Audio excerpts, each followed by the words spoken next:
ప్రాణం ఎప్పుడు మొదలైందో తెలుపగల తేదీ ఏదో గుర్తించేందుకు వీలుందా? ప్రణయం ఎవరి హృదయంలో ఎప్పుడు ఉదయిస్తుందో గమనించే సమయం ఉంటుందా?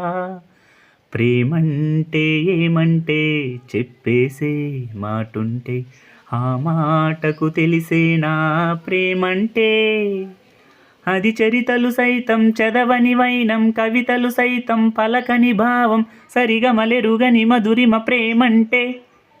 దరిదాటి ఉరకలు వేసే ఏ నదికైనా తెలిసిందా తనలో ఈ ఉరవడి పెంచిన తొలి చినుకేదంటే? సిరిపై రై ఎగిరే వరకు చేనుకు మాత్రం తెలిసిందా తనలో కనిపించే కళలకు తొలి పిలుపేదంటే?